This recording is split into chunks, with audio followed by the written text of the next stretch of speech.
Yeah, I think that's the big thing. When I was rereading the first book, I was thinking a lot about how just like on the nose everything is. And granted, I have the gift of hindsight is 20/20, baby. I was granted the gift of foresight because I've read them before, and it just is so obvious. Like, this is just exactly like Bran's his first chapter is like, or one of his first chapters is him climbing up to the top of the biggest tree, and he's like, and from up here Bran could see everything. It's like, I wonder what he's gonna do. Dude, I think... Let's not think at all about Mikola growing into the biggest tree and turning into God Emperor of the Land Between. Dude, it was the last Jon chapter in Thrones. He's like leaving. Oh yeah. And he has this thought. He's like, I'll have to change my name and live a lie. he's like, everywhere I go, I'll have a new name. No one will ever know who I truly am, and I'll live a lie my whole life, and like all this stuff. And so I'm like, damn, he really just spelled it out. I wonder if that conflict is gonna escalate and go bigger and bigger and bigger until he's forced to deny his name is. I think in that chapter he goes, I'm no Aemon Targaryen. It's like his name is definitely Aemon Targaryen. That's totally his name. That is hilarious. Yeah, I mean, Bran is that chapter goes, he could see everything from over here. I wish I had my book on me so I could point it out, but it's like, it is so thematically on the nose. You're like, he's going to be Odin. He's going to be like God Worm, King Emperor of the Lands Between. Who's going to be like playing chess with people's memories, going back in time. It's like, it goes back to the very prologue. Yeah. Because it's just, a guy climbs up in a tree and watches a Stark battle the others. Yeah, watches someone who looks exactly like Jon battle the others while the others are testing him to see if he's probably Ned Stark or just a Stark. Mm. Yeah, it's from the perspective of a guy in a tree watching the whole thing. And it is in this way. Someone asked us, you guys ever going to make a video about Bran? Oh, our video about Bran. You're listening to it right now. You're listening to it right now. Our video about Bran. Here's who Bran, everyone's talking about Samwell Tarly as self-insert. Hey, it's a portly fella who reads a lot. It's just like George. They go, Tyrion. He goes, I'd like to be as clever as Tyrion. Unfortunately, I'm not. That's what the gift of rewriting is. But it's in that answer we learn who his real self-insert is. It's Bran. Mikola or Bran. Hell yeah. It's Guys, you guys gotta watch this video. It's our first video. You guys gotta watch it. It's definitely not over long. It's definitely not. And it's crazy that we cut out a whole bit about Two-Face from The Dark Knight. We cut out a whole bit. That's the thing that people don't know about Two-Face. He's got a dark side. Sometimes I do things I'm not proud of. I'm not just always such a good guy all the time. I've got a bad side. Anyway, Bran is totally George's self-insert, and less self-insert and more metatextual postmodern statement on the power of being a writer. It's a postmodern novel series, right? Yeah, I mean, it is just so aware of its own genre. And tropes. Yeah, and just taking all those tropes and turning them upside down. Deconstructing it all. You might say it is deconstruction. Which is a very popular tenet of postmodern literature, is the deconstruction of all these notions that were taken for granted in the eras beforehand. So what do we have here? And also, we think about George's self-insert. We go, well, what makes Bran self-insert? George, who's George? George is a portly little nerd. A guy who ran away from the Vietnam War. A coward. He's a craven. Maybe he is Sam. A bastard. It's like all of our subscribers find out we're really pro-Vietnam War. We need to go back. We need to finish the job. I've been saying this for years. We need to go back to Vietnam. We need to elect a new Nixon. He's a portly little boy, and he's sitting on the New Jersey beach, waggling his little feet over the dock, reading his comic books and going, I wonder if Superman lives over there. It's so funny how I clearly have like listened to so many of his interviews that I'm just bastardizing all of them. I wonder if Superman lives over where, like in Europe? Well, he'd imagine like what's going on those boats. Yeah, Well, he'd look at stuff across the harbor and be like, "I wonder That's what Sansa does in the show. It is. Because they're taking spices to the Spice King. And Shay understandably is like, this is a dumb game. Why are we doing this? She's like, well, it's not a game. It's like not fun to play with two people. It's like something only someone lonely does. Like, Shay is like, do you have to bring me along when you like make up stories about boats? What do you mean? She just sounds like George. But he would sit there and he'd read stories about comic books. He would read comic books, not stories about read stories comics. in comic books. In comic books, and he would read fucking what's this book he just showed me? Oh my god. What's it called? I don't remember. Like the Haxon Chronicle. Oh, it's called The Sword of the Dawn. He read a book coincidentally called The Sword of the Dawn, and in it, it's the campiest British guys ever going, yes, and we will duel and I'll win after an hour. I mean, and they it's fight like, for an hour. It's so lame, and so like all young men, you wish to be a knight one day. Mm-hmm. I played Uncharted as a kid, and I go, I'm going to be Nathan Drake when I grow up. So I'm going to kill Russian guys and plunder Asian countries for the treasure and use it for my own monetary gain. Anyway, so it's what he wanted. It's similar to our young little Bran. He goes, he'll be a soldier. He always dreamed. Show me your muscles. He always looked like Woody Woodpecker, where like it grows up and then flops over. You'll be a soldier. Just a Woody Woodpecker reference for you guys. David Lynch would love that. David Lynch reference for you guys. He clearly is pouring a lot of... We don't have to get into the details. If you know George, which anybody watching this knows George, he clearly is pouring a lot of himself into Bran, this child who grew up... He loved hearing stories of the great Arthur Dane. Doesn't he hear a story about Arthur Dane? Yeah, I mean, just all the like Aemon the Dragon Knight. He hears all these stories and he goes, I want to be one of them. And then he breaks his leg.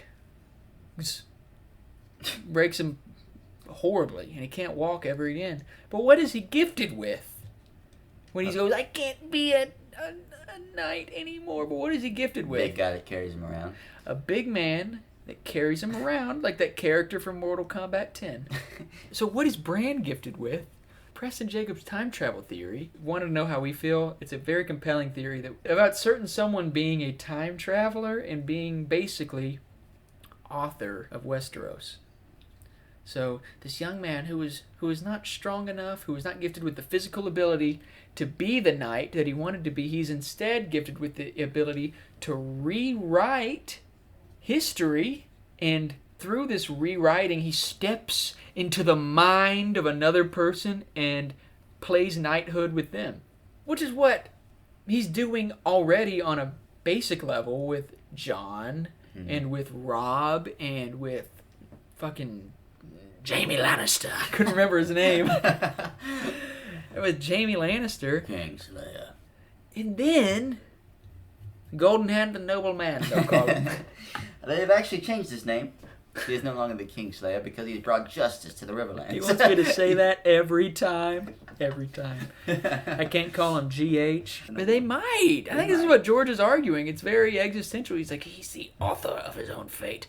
Which gets into, it's like, is Bran going to be like a Calvinistic God? Predestinate? You know, like, it's like everyone is predestined to exactly what I think. I think if maybe we looked at, like, another work of George R.R. Martin... Elden Ring, maybe. Miquella, when he inspires his Age of Compassion in the Shadow of the Erdtree DLC, which is all about Miquella, he has all these people following him that are mind controlled by him, and eventually the spell breaks, and they're like, I haven't been wanting to do anything I have been doing, but there's a little asterisk under it, and they go, he did not compel them to do anything that wasn't already in their hearts. No. And he goes, so there's a line where it's like, he didn't control them. He was just emboldening them to do the thing that they were too scared to do already. It's like interesting. What an interesting... Theon! What an interesting caveat. Yeah. It's almost like instead of being the bowler, he's the bumpers on the sides going, no. You want to hit the pins? Go ahead and hit the pins. And he goes, I'm going to go off the side. And he goes, nah, and the bumper pops up. This is who Bran is, guys. This is who Bran is, and this is what George is saying, and I think this is what is happening on a big level, meaning-wise, with A Song of Ice and Fire. We think, well, who's Azor Ahai going to be? We understand Azor Ahai is a deconstruction of, like, Sir Arthur and fucking, like, the Aeneid, like the chosen one to do all the good stuff and save the day. Bran is probably going to play pretend with Azor Ahai the way George is playing pretend by writing the books themselves. Does that make sense? I feel like it sounds really reductive and stupid when I say it out loud. But it's like George as author of the books, but Bran as author of the Lands Between, emboldening, kind of creating the conditions to create a myth. He's literally writing the story that they're going to talk about that got everyone to get along at the very end of the book. Right? Yeah. You know, comparing it to something that we know inspired George, Dune, it's like there is the chosen one, but then it's like you find out that the Reverend Mothers just plant the idea of a myth in order to, like, create a chosen one, basically. Yeah. And, I mean, that's what we see, I think, probably multiple characters doing in their own way within the series. You've got, like, Melisandre, who's like, yes, and look how Stannis is born. Like, she's just like it's like you set some statues on fire, and it's like this is the birth of Azor Ahai. There's the salt and there's the smoke, and people like confidence. It's less about what she's saying and more of the fact that she's the first one saying it. It's like a YouTube comment. Like, people just rally behind a comment, not necessarily because it's true, because someone was brave enough to share their opinion confidently. She goes, "See," and they go, "I guess." I don't know. You also have people like Varys, you know, in the last chapter we have, where he's monologuing to Kevin, and he goes, yes, we have created the perfect king. And, like, does the whole bit about, like, we've raised him to be a kingly king, and doing the same thing. Like, he's setting up, you know, the idea is, like, we're going to destroy Westeros on purpose, basically, so that this king can be the savior. It's the same sort of idea where everyone is creating their own chosen one. You got Euron, who's like, I'm born amongst the charnel pits and the fucking, those kudzu vines. Tyler Durden. He's got a big red leather jacket on. I mean, it's basically what Jamie wears in the show. It does look like Tyler Durden. Yeah. I mean, I think if you buy the time travel stuff, which I think is very, very, very... I don't know how you don't. It's so compelling. I mean, especially thematically, because what it sets up thematically is exactly what the book has been heading toward. It's what they've been heading towards the entire time. I mean, I think I brought it up. It's like Bran's chapter. He goes, and he could see everything from this point of view. He could see everything going on. He's the author. I mean, he has the dream in his coma where he sees the whole world. Yeah, and it's extended into his dream, the dream that starts it all. We haven't even brought it up because it seems so self-evident, but just like all the Odin stuff and like the world tree and like Odin pinning himself to the tree to become god of the world. It's like, it's all like, you all already know about all this stuff. George is Bran. Bran is the author, and Bran is George. I think you have to believe in time travel. Like, I don't know, there's a lot of holdouts that are like, if George, you know, the people that think their opinion matters. Like us. Like us. Where they're like, no, it's just like the people that are like, feel like they have authority over what George writes. Oh, yeah. Where they're like, if George puts that in the book, I'm done. It's like, okay. I'm sure he'll miss you. Yeah, it's like, what? But well, there's not going to be like a pad with a circle on it, and John isn't going to put on a watch and go, send me back to 1984 Brooklyn. I got to meet Martin Scorsese. You know what I mean? He's not going to like go, time jump. It's like, it's going to be... And like, it's just already in the text with like Bran appearing to Jon and being like, I like it in the dark, Jon, in book 2 when he's still in Winterfell. Yeah. And it's like he only hears that line in book 5 when Bloodraven's like, do not fear the dark, you actually might like it. You know? And we also see Bran talking to Ned. Dad! Because the tree whispered my name. And Bloodraven's like... He's like, don't even try that. Don't try that, Bran. It won't even work. Stop it. I can't He says the ink is dried, but ink can always be smudged. you already see it going on, and it's like, okay, Bran has access to the knowledge of the history of the world and all of these old stories and Bran has always been obsessed with Simeon Star Eyes, the Blind Knight, and like, who's the Blind Knight? Simeon Star Eyes, because when he went blind, he put 2 jewels in his eyes. That is so cool. It is. Well, I forgot about that until I reread There's that a Blind Knight in Elden Ring. Whoa. He trained Melania. They called themselves the Blind Swordsman. Damn. And he learned, he pioneered the art of dancing.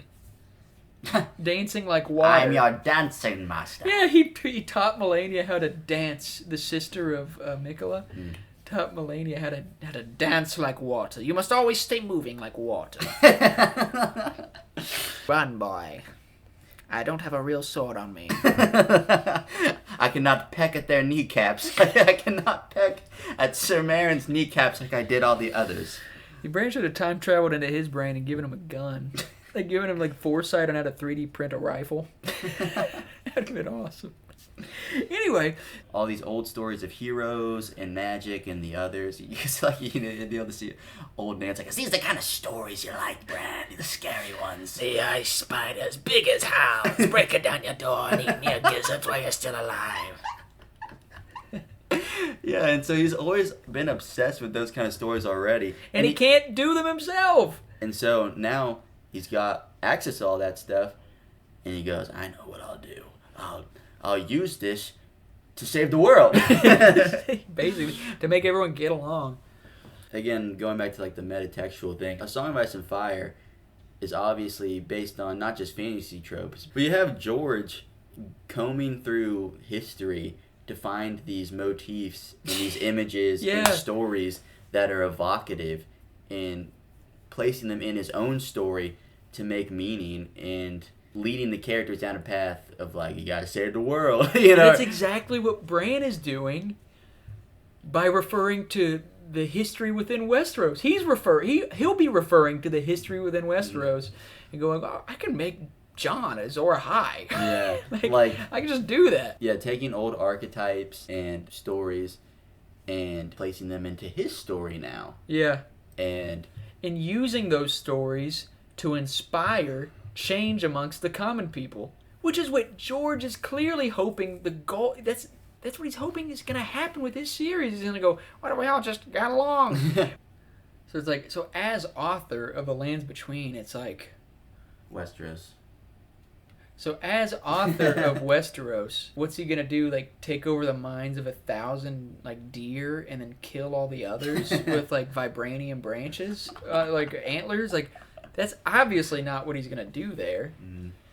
If we follow this tread as George's self-insert, not even that. Just we can separate that from the text at this point. It's like you think the story's Bran's gonna be like, burn them all. Burn all the others. A good guy's gonna... I mean, this book is called A Song of Ice and Fire. You think the shit's gonna end without everyone getting along? Singing ukulele tunes around a campfire? A cold campfire. We are the world. We are the children. I mean, let's be real. He's gonna kill the others? We know that can't happen, because what's Jon's arc? Escalatory at the end. You know, the conflict escalates in every book of him learning to shed his identity and do what it takes to make two people that don't like each other. And that's going to tie in perfectly to Bran as author, Bran as architect of the Azor Ahai myth. Jon's going to be the guy that makes the others get along, and Bran's going to use him to do it. I bet Jon's body, I bet he uses the cadaver, like Jon's dead body, like pilots him and like makes him puppet walk around. It's like, we should have friends with each other instead. I'm Jon. I'm Jon. Jon Snow is what you call me. Because he's not used to walking. He's like really clumsily bumping into. But he's running everywhere because he's so excited. It's like Ponyo. He's running everywhere. He's like, yeah, I just love it. That's the thing about dying. When you come back, you just want to run everywhere. Because it's like you haven't used your legs in a long time.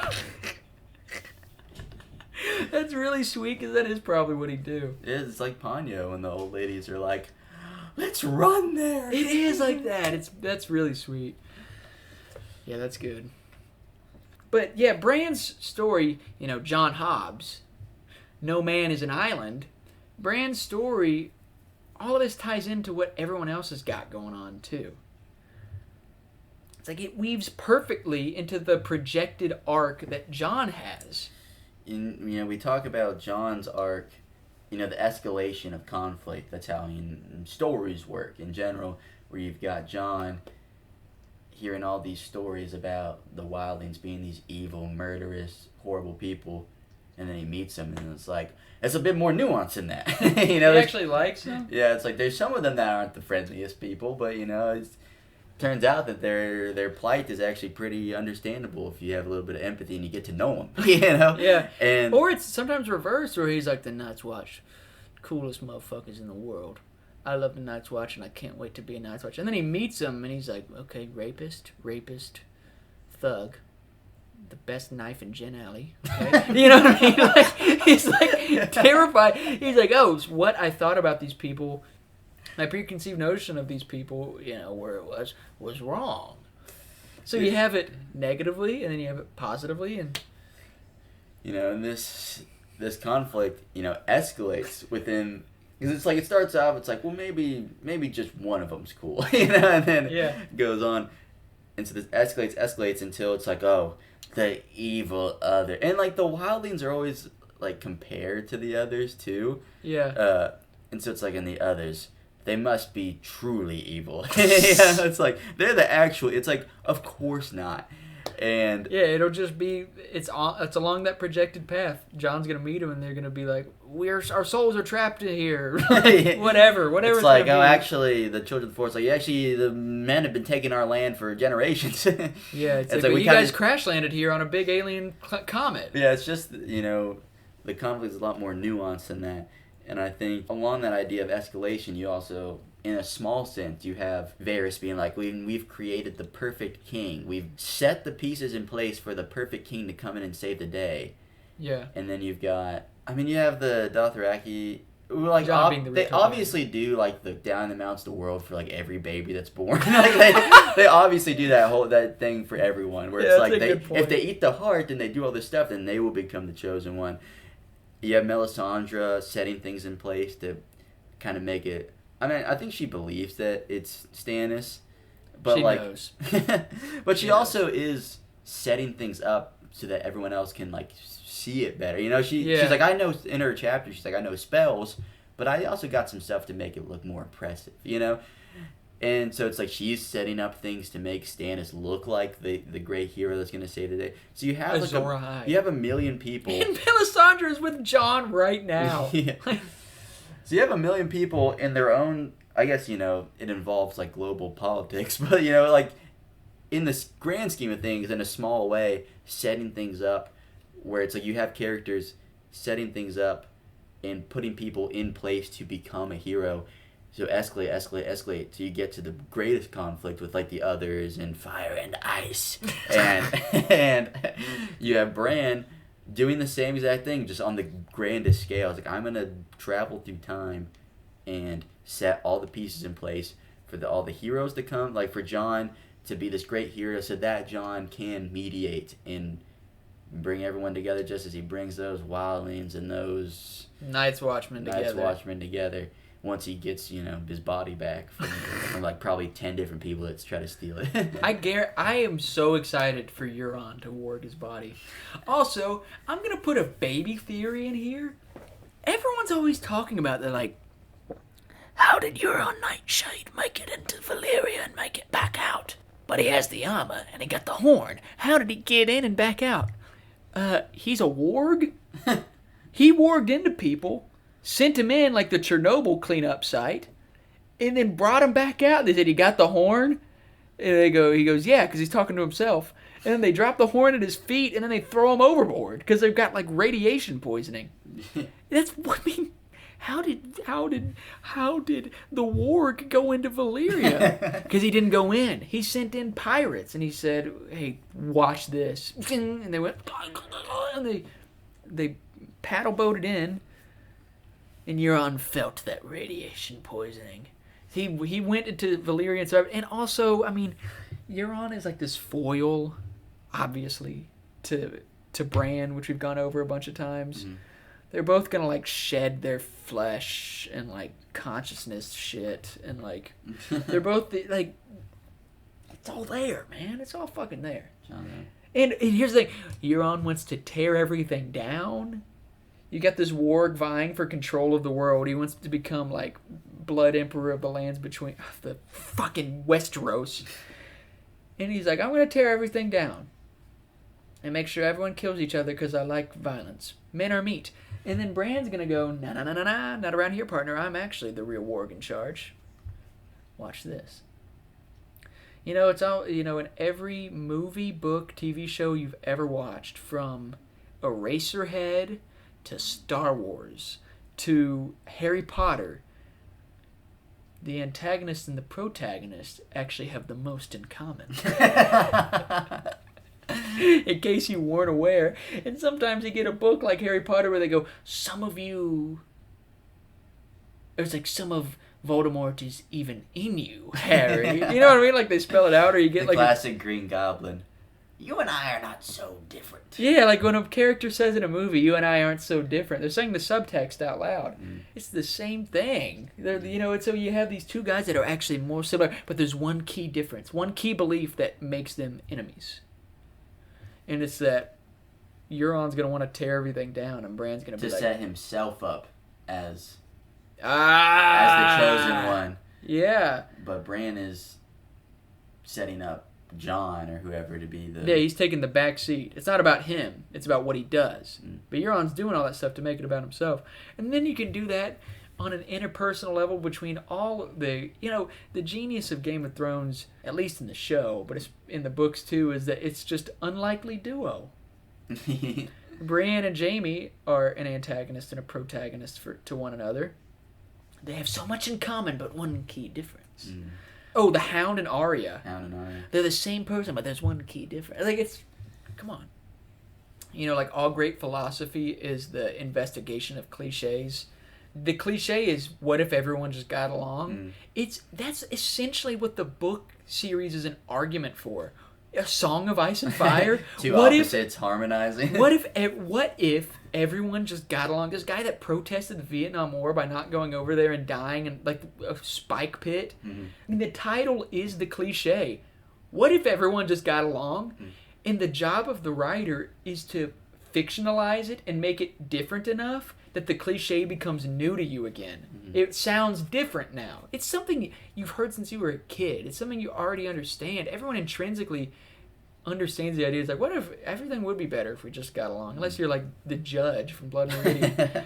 What he's doing with the books is just giving proof for it. And that's what Bran will be doing within that world. And so he's already operating on a postmodern level. And so it fits perfectly within this postmodern series he's created to introduce a metatextual character or introduce an element of metafiction. I'm not saying... I did say at one point, we were hanging out once, I was like, what if Bran like starts talking to the reader at one point? I was like, wouldn't that be great? And their books, and he's using weirwood trees to see into the past, and George reads books. I mean, it's like, it's if it's obvious, sorry, but like that's what it is. I mean, yeah, I think to sum it up, you have George, a guy who's obsessed with heroes and knights and these tales of like warfare, and someone who is obsessed with those ideas and who obviously cares about making some sort of change in the world. Like, he sees that something's wrong in the world. Something like in his time, it was the Vietnam War. He protested it. Two people that didn't even want to be there. No one wanted to fight the Americans, and the Americans were like, why are we even fighting you? Makes you wonder. And he personally can't be the hero. He can't be the guy with the flaming sword that's like, I will stop this warfare in Vietnam. Yeah. And so instead, he goes, well, what if I do this? What if I write a book series about all these ideas? Yeah. And hopefully that can inspire change in the hearts of the people reading. I can't, stop a war. I can't be a big hero, but I can use stories of heroes to, again, inspire people to change their lives for the better and hopefully, change society for the better. And then you've got Bran, a kid who's obsessed with the old stories, wants to be the hero. Yeah. But he can't, so he goes, well, what if I just look through history, make a hero, just as George writes a Jon character, to be a hero. Bran is writing Jon to be the hero. Yeah, like setting up events through his like time travel and shit to be the hero. And so he's like, if I can't do it, I'll create a hero to just that can. Yeah, like, and who himself has clearly been moved and affected and changed by books. He goes, well, if it works for me, maybe it can work for other people. That's who we think Bran is. And I've also thought a lot about the bittersweet ending that the story will have. I'm like, what if it ends in a dream, and that Bran just creates this infinite, like, recurring dream, kind of like a dream of spring, like perhaps? a dream of spring, but also like like Nietzsche's idea of infinite recursion, like everything happens forever. It just happens on repeat. Where he's like, well, things didn't work, but I'll create the dream where everyone's living in harmony. And it's bittersweet because it doesn't happen in the real world. It all happens within Bran's like dream capsule, whatever the like specifics of that would be. The great blue marble eye of a giant named Matumba. Spinning around in circles. Named Matumba. And an eye is a circle. Spin around in circles. Yeah, I mean that's who Bran is to us. This is a pretty. We don't use a lot of textual evidence in this. This has just been more of a conversation. But anyone reading, like, I feel like everyone watching these videos already knows everything about the books. I mean, he literally starts playing pretend in Hodor's brain. He's like, I can do it. I'm doing it. It's working. Is that from Attack of the Clones? Phantom Menace. Sorry. I mean, we already know that he in text has ideas of being like, I'm gonna use Hodor as my knightly body, and I'm gonna be the knight. Like, yeah, he's already kind of has that idea in his head, but he's just not thinking big enough. Eventually, and I think it's so funny. Also, that line, the asterisk in Elden Ring, might be a line from George who goes, "He only persuaded them to do things that were already in their heart." George isn't like taking over your brain and going, get along, because that's not compassion.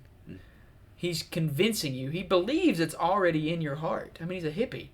He's like, we all just need to get along, man. He's like, he believes it's already in the reader's heart, and it's his job to just be like, see? I'm just showing you this is what's possible. I'm nudging you in the right direction. I'm not forcing your mind to change, which Bran is doing right now, and which he'll probably stop doing because he learns it's wrong. He'll learn it's wrong. But I mean, that's what's going on here, man. Well, I guess we're done.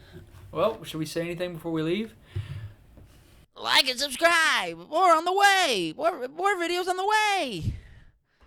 Oh, my line of Lannister.